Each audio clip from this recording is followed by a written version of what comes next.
investment.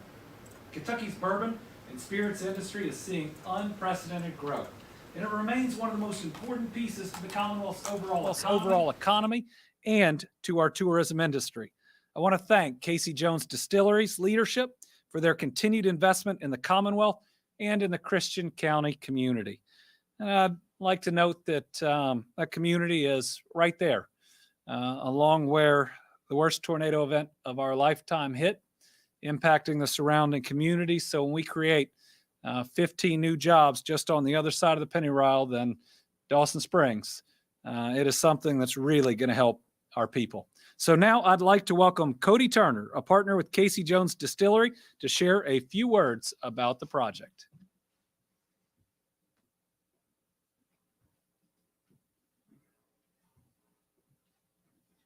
Thank you so much, Governor.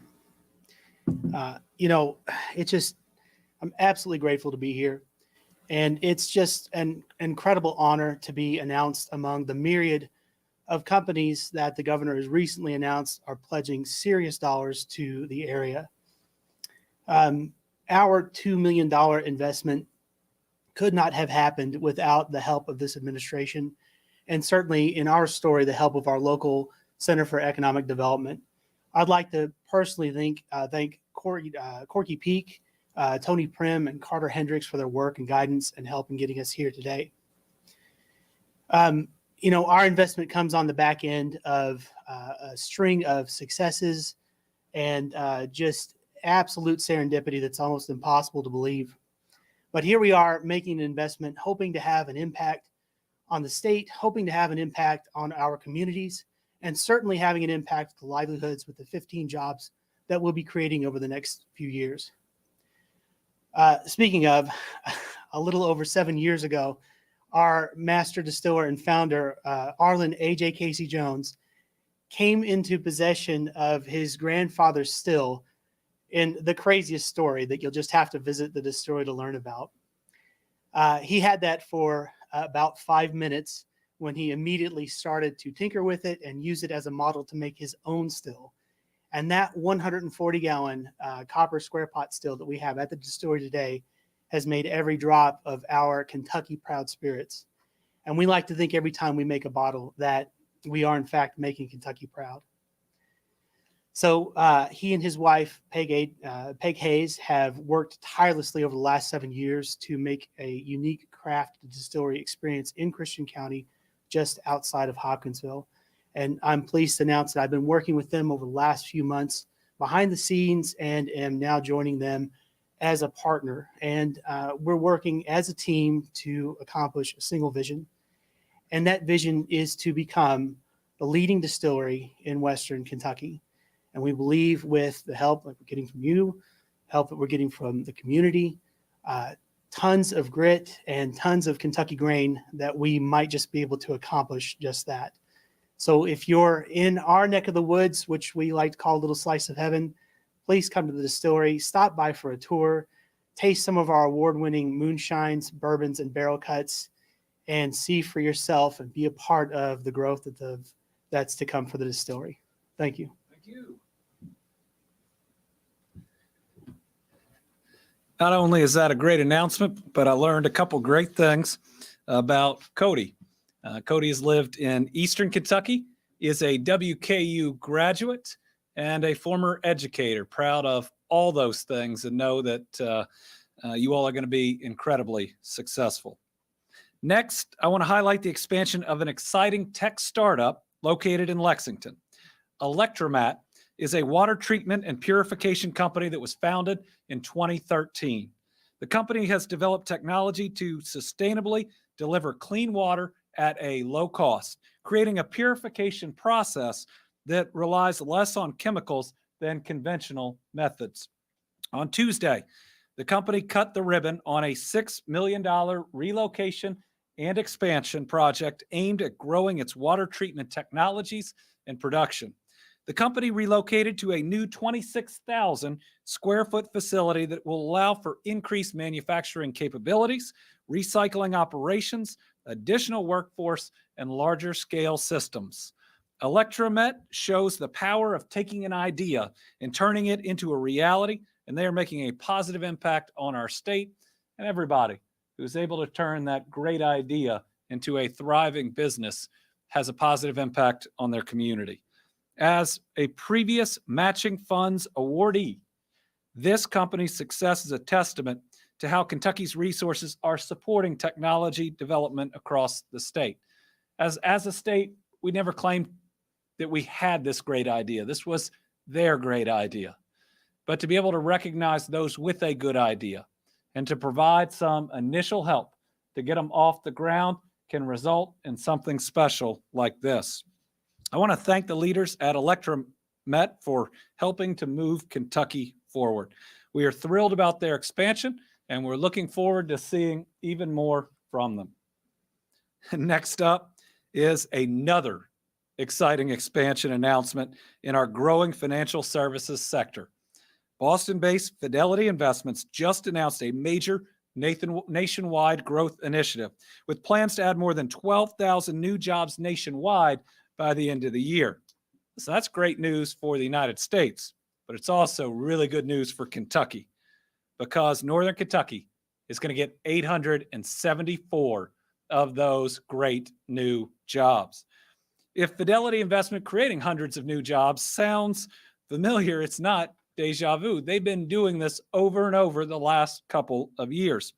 I joined company leaders in Covington last July when they announced plans to hire 600 more people in the Kenton County campus. For all of 2021, Fidelity added 1,310 new jobs in Northern Kentucky. And since it's first locating in Covington back in '92 on a beautiful campus, Fidelity has grown by leaps and bounds. It has more than 4,800 professionals currently employed in this key Kentucky region.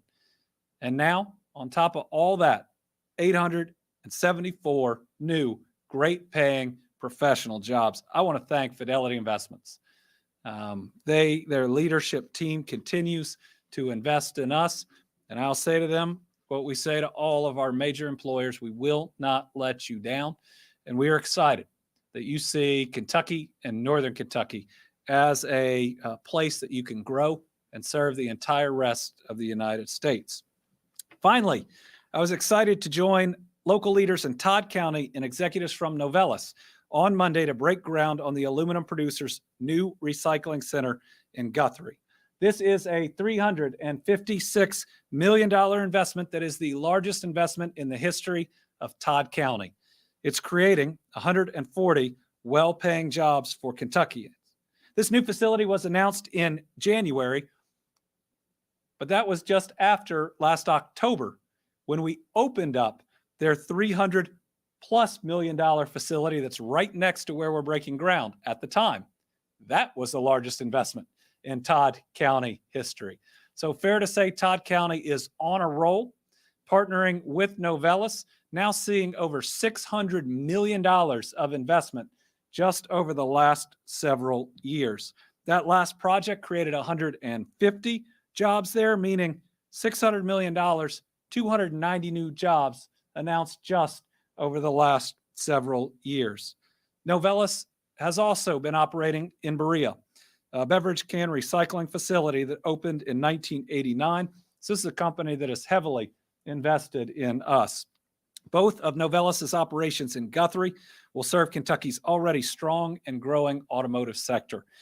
This recycling center joins other recent announcements in pushing Kentucky towards a more sustainable future. Recycled aluminum has roughly 95% less in carbon footprint than using new aluminum. So thank you to Novelis's leaders for believing in us. And folks, let's keep this amazing momentum moving forward. All right, some good news on our tornado rebuilding front, especially for our localities. So last week, I was pleased to announce that Hopkins County was receiving $8.5 million in the West Kentucky State Aid funding for emergency or SAFE fund to help support the community's ongoing cleanup and recovery efforts in the wake of the most devastating tornadoes of our lifetime. Hopkins was the first county to receive money from the SAFE fund, which I asked the General Assembly to pass during the 2022 legislative session, and I am grateful that they did. The SAFE Fund provides much needed financial assistance to eligible cities, counties, and nonprofit utilities in Western Kentucky as they continue to remove debris and to rebuild. Today, I'm happy to announce another round of $6.1 million in SAFE Fund awards to 7 Western Kentucky cities, counties, and utilities to help with the cost of rebuilding.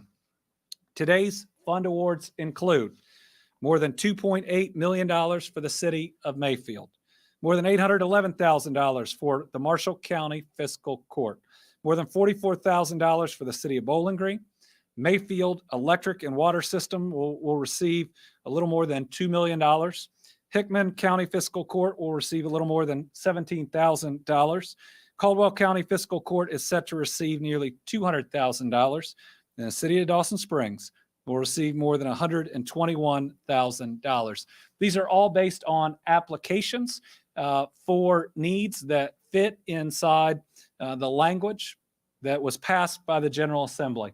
And there will be ongoing awards to these entities and more. We are working with them on what qualifies and what doesn't. So just because you see an award of a certain amount here doesn't mean that there isn't more possibility going forward. And again, we are working directly with these groups. Applications are required, but I'm very pleased at how quickly we are getting these dollars out. We anticipate more awards for additional funding will be coming soon for some of these same entities for non-FEMA eligible expenses, which ease some of the financial strain these communities face. These storms were strong, but our people in Western Kentucky are stronger. I want to thank everybody who's accepting funding on behalf of their community. Mayfield Mayor Kathy Onan, Benton Mayor Rita Dotson, Bowling Green Mayor Todd Alcott, Hickman County Judge Executive Kenny Wilson, Caldwell County Judge Executive Larry Curling, Dawson Springs Mayor Chris Smiley. We will continue to stand with them. I don't think we have videos today, but I think we will be on the ground possibly as early as next week with another big announcement about rebuilding and some more investment to ensure that we can draw more jobs into these communities. To the folks of Western Kentucky, we promised we weren't going anywhere, and we are not. We know that major investments are needed to repair and rebuild, and we're making them. And I'm grateful to the General Assembly for helping free up dollars for those. Every life, every home, every structure needs to be rebuilt, and we're going to be there with you every step of the way, making more and more and more progress as we go. Okay, one more bit of good news today, and that is on public safety. Now, I've said before that public safety is a top priority of my administration, and it's one of the most basic functions of government to make sure our people are safe. And to create a better, safer Kentucky, we've got to have enough personnel in areas critical to public safety. And these last couple of years, due to many challenges, one is the pandemic, but another was insufficient salaries that simply could not compete with other states and other entities. We have had understaffed public safety agencies that have made us less safe in our communities. That's like the state police, the Department of Corrections, and the Department of Juvenile Justice. They have struggled with retention, but there is hope on the horizon, and we're actually proud to report positive news and steps in retention in the area of public safety. Since January of this year, the Department of Corrections has had only one prison staff member resign due to salary. While there have been other resignations, and there always are for other reasons, such as health or moving, things that just happen in people's lives, there's been only one person who has left and stated that salary is the reason. DOC is also seeing a good increase in new correctional officer applications, something that we had not seen over the past couple years. Recently, as one example, Little Sandy Correctional Complex received 40 new applicants, while Eastern Kentucky Correctional Complex, I was there last week, received 30 new applicants in one register. That is for one slot that was advertised. These are our two largest prisons per population, number of inmates in the state. It's imperative that they're fully staffed. got to talk to one of these wardens, very excited about the turnaround that we are seeing and the interest. For several months, DOC has experienced correctional officer vacancy rates in the 60 to 70% range. We're happy to report that several prisons are now in the 30 to 40% range, which not acceptable. We know it's got to get better, but is a huge improvement and shows we are on the right path. 2 of our state prisons are in the low teens for correctional officer vacancy rates. Department for Juvenile Justice also seeing increases in staff retention and new hires at their facilities located in rural areas. While other facilities in Northern Kentucky and Louisville continue to experience high vacancy rates, DJJ continues to recruit heavily. The primary reason individuals say they choose to work at DJJ is that they feel called upon to help youth and to better their communities, but they also have their own families to consider. And so to get someone to be able to do what is a really hard job, they've got to receive adequate compensation for the tough work that they do. So both DOC and DJJ have attested that the 10% raise provided to security staff in December, something we did in response to these vacancies, and then the locality and shift premium pay issued to DOC, along with some grade changes for additional faculty and staff at DJJ, and the recent announcement of the 8% raise included in our budget for all state employees are the reason they're starting to see staffing shortages decrease. Our people deserve to be paid for really tough work. They deserve to be paid competitively too. And with no major retention program like a pension around anymore for new hires, we've got to be competitive, because just one bad day and you can lose an individual to another job. But another area that we are seeing incredible gains and that we must have fully staffed as we move into the future is our state police. For the past year, they've been heavily recruiting and advocating for competitive salaries. I asked the General Assembly to pass a law that provided a $15,000 pay raise for state troopers and for enhanced benefits. And this year, we got it done. And now KSP has seen a drastic decrease in resignation of troopers, and we actually have numerous former troopers that left for various reasons that have requested to be reinstated with KSP. Additionally, it was recently reported that projected retirements for this year are very, very, very low compared to the past several years, if not going further back. And KSP Class 102, which is slated to begin in June 2022, is expected to start with approximately 80 recruits. That is very high for classes we have recently seen. KSP Cadet Class 101, which graduated in late March, was the largest graduating class since 2014 and had the largest number of new cadets ever to report on the first day of basic training. KSP Commissioner Philip P.J. Burnett, who is doing a great job, has expressed that due to trooper raises, the agency feels they could potentially return to the historic trooper numbers of 1,006 within 5 years, which is cause for recognition when we reach it, cause for celebration. And the KSP is experiencing some of the lowest sworn, and it's necessary given where they currently are. This is a big deal. Solving these staffing shortages, getting more troopers out there on the road is absolutely necessary for a safer Kentucky, and it's happening. So some good news. Oftentimes, folks only hear about when the vacancy rates get really high. I'm here today to report it is improving.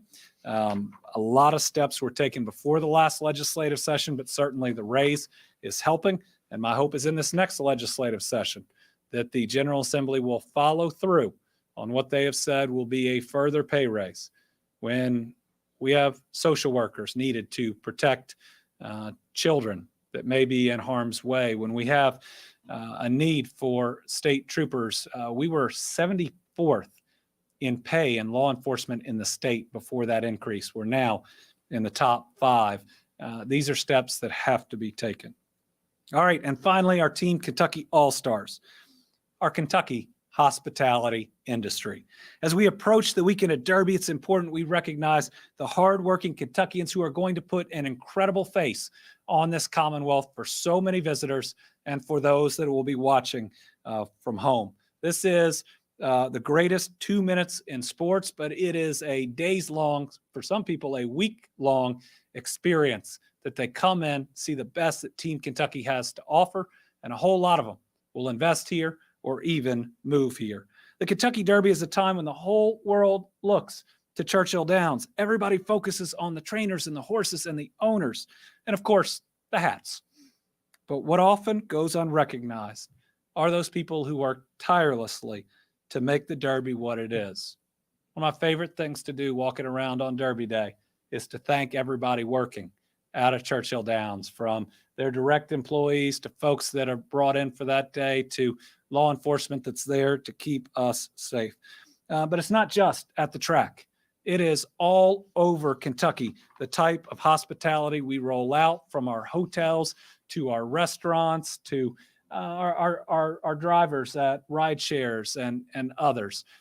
Folks, I'm proud of the work you do every day, but we're really proud of the work you do at Derby. And with our state on a roll, hoping that you are as excited as I am about the possibilities for our kids and our kids' kids, us being chosen to be the electric vehicle battery production capital of the United States of America, everything going on in agriculture technology, all these companies picking us for their biggest investments in company history. Part of that is how they feel and what they see when they come into our state.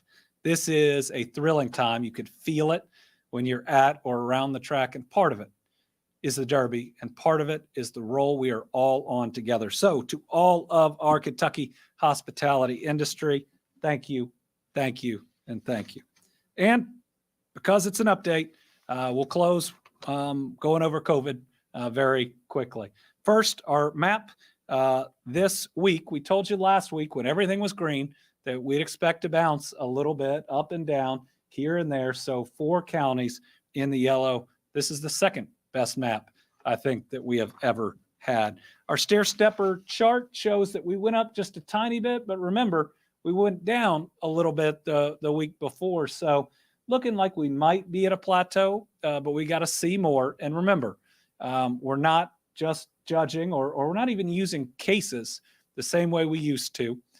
Given that the virus is less severe, especially for those that have been vaccinated. It is a number of different things we look at. Positivity rate also continuing to tick up. And if this were alone, it might be cause for alarm, but let's look at the hospitalization numbers. Again, lower than they were last summer. Fewer people in the hospital, though any given day might go up and down a little bit, than they were in what was then the safest time during the pandemic. ICU being the same. Listen, we are rapidly approaching what I hope is a day where we will have nobody in the ICU for COVID. And those on a ventilator, again, as low as they have been at any time during the pandemic. One quick piece of news on vaccinations. While our vaccination numbers are smaller than they have been at most times during the pandemic, every day people still choose to get vaccinated for the first time. We had one number tick up, our 65 to 74-year-olds, which are our Team Kentucky vaccination all-stars, going from 97 to 98%. That provides a great amount of protection for them, and we are proud of them. So with that, we'll open it up to questions. I think we will have 6 journalists, 2 in the room and 4 on the line. We'll start with Tom. Thank you, Governor. Happy Derby to you. Happy Derby. 2 things Derby related. First, are you bringing in some out-of-town companies to show off the Commonwealth a little bit during this time? And secondly, who is your pick for the Oaks and the Derby? Well, first, I have not finalized an Oaks pick. On Derby, excited about a couple of friends that are involved in the Derby. And I will admit, until last year, I'm not sure I'd had a friend participating in the Derby. One is Ron Winchell, who is the owner of Epicenter. Ron is one of the owners of Kentucky Downs, where he has made significant investments in the Commonwealth, created hundreds of jobs, and then also a partner in the Corbin track that's coming online with Keeneland, as well as in Bowling Green. This is a guy that loves Kentucky, has invested significantly in it, has been a big driver of economic development. So, of course, we got to root for his horse, which happens, I think, to be the favorite or the runner-up right there, really close. A lot of trainers. They're wonderful people. I know Kenny McPeak pretty well. I know he's got 2 great horses in it. So I wish him luck as well. We will have an economic development group that are coming in. We use it more to say thank you than anything else. Folks that have made significant investments in the Commonwealth over the last several years that are creating hundreds, if not thousands of jobs will be here, soaking it in. And we will take every opportunity to say thank you for your large investment. Please feel free to invest more, because that's how you get to come back to another Kentucky Derby. Bodie. Thank you, Governor. I want to refer back to a bill from the general session, Senate Bill 216. It was a bill you had originally vetoed that was later overridden by the General Assembly. Just to jog your memory a bit, it involved a post-election audit process, machine video surveillance, and transition to paper ballots. As we go into this upcoming primary election on the 17th, I'm curious to hear about your assessment of our state's election security.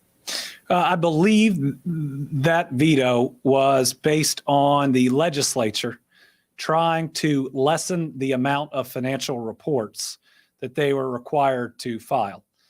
They tried to take the years that they are not running, and instead of providing transparency about who's given them money in those other sessions that they are in, they wanted to just do one at the end of the year, and that was what the veto was about. I believe our election security is strong. Having been Attorney General and been a part of the Election Security Task Force, actually, we used to have it in the AG's office where we would invite all the others in, hearing about complaints that are in real time. We do not have significant election security or fraud issues. We've had, a couple of small things pop up here and there. We had one person claiming to be a police officer in a polling station that wasn't, and we addressed that. But overall, people should feel confident in the security of our elections going into them. Karen Czar, WUKY. Thank you, Governor. Thank you, Virginia. Governor, will your entire family be attending the Derby? And the reason I ask that is with the different age ranges, do you have any COVID additional safety concerns depending on the age range or recommendations to other families? And also, you mentioned thanking everyone, but what else are you most looking forward to in this year's Derby? It's your first as governor with no COVID restrictions. Thank you. Well, I'm looking forward to people being able to get out and really enjoy. We have asked a lot from people over these last couple of years. We asked for a lot of sacrifices. And with where we are in COVID, while it hasn't gone away, it's okay to celebrate. With everything that we've given up for a period of time, I want people to enjoy, have a good time, and I'm really looking forward to feeling that energy and to watching everybody else be able to have a good time. I will have family that are there. We'll be taking masks with us. Again, my kids, my wife, just like everybody else, know all about how this thing spreads now. They're all fully vaccinated. And to be able to look at any situation that you're in, and if you feel uncomfortable, to be able to put that mask on, that's what I would recommend to everybody else out there. But I'd remind everybody, you're pretty safe from where the virus is right now if you're fully vaccinated and boosted. If you are unvaccinated, this virus can still be very difficult on your health. Debbie Yetter, Courier-Journal. Yeah, thank you. With the positivity rate continuing to edge up a little bit, are you concerned about another surge rather this summer? Some health experts are saying, given all these new variants that keep surfacing, we could be in store for yet another one in the coming weeks. I think it really depends on how much cases and positivity have decoupled from hospitalizations and ICUs and other numbers. In other words, whether a surge is concerning, I think depends on the severity of it. Right now, we don't see an uptake or any significant uptake in our hospitalization numbers. And remember, if it's 15 or 20, I know people compare these, but those can go up and down in hospital census on any given day. And it may be folks that are in for another reason that test positive. So I don't have cause for concern at this time. And I don't think individuals that have been vaccinated and boosted should have cause for concern. I do think our seniors out there in Kentucky ought to really consider that extra booster, ought to talk to their doctors about it. But I don't think any of us know with our levels of vaccination exactly what an uptick will look like. You know, certainly we would have some evidence of moving from pandemic to endemic if case numbers go up, but hospitalizations and everything else stay down. The other thing that I believe is that people now can watch the numbers, and you will see if they go up significantly, more people will put on a mask to protect themselves. Melissa Patrick, Kentucky Health News. Hi, Governor. Can you give us an update on your medical cannabis task force and what your lawyers are finding about whether you can move forward with an executive order in that arena? So the legal analysis is not yet finalized, but I do think that there is going to be room for at least some executive action. Our challenge on putting together the task force is a positive one. It's that there is so much interest. It is time for, call it medical cannabis or medical marijuana in Kentucky. It is the will of the people. And there are folks out there suffering. Again, I talked to a mom the other day whose son's been deployed, I think 4 times, been through 3 IEDs, suffering from PTSD now, and could legally get this in other states. And she says it helps him. That's the type of help we ought to be providing. So I don't want to get ahead of the analysis. We've got to obviously merge that in with the feedback. My hope is that we'll get this thing named here pretty soon. The challenge is that there are thousands of people who want to be a part, because there are thousands of people who feel very, very strongly about this issue. But let me add, we want to do it right. Whatever steps we're able to take, we want them to be clear. We want it to serve a purpose. It is not a back-end way to allow recreational marijuana. And so we want to make sure that we do it right. And depending on what the options are, if we're able to move forward on the industry side, I believe that I've got a background where we could set this up right. We could have accountability. And if options are less than that, I think that there are real ways to make sure that any rules are very clear for the protection of everyone out there. Mark Payne with Link NKY. Thanks, Governor. The federal grant process to apply for funding for the Brent Spence Bridge just opened up recently. And I was curious if you have any insight or updates on what that process is looking like for the state. We are hard at work on that application, and we believe we are going to have an incredibly strong application. Just so happens that I think that we're going to see a visit on the other side of the river on manufacturing, I think, from senior administrative officials here soon. But it's another chance to see how critical this bridge is. Certainly, in our legislative session, we were able to go ahead, thanks to the General Assembly, and allocate what would be the full amount that Kentucky would be responsible for, already appropriated under at least one of the major grants we're applying for. I think that gives us a leg up. I doubt any other state can already say to the federal government, if you provide this grant that's out there, our money is already accounted for. Let's stick a shovel in the ground and let's get going. I also don't think there's another bridge in America that carries as much of the nation's GDP and is in the shape or needs a companion bridge as badly as this one. So I think we have taken more steps than anywhere else to put together the best application.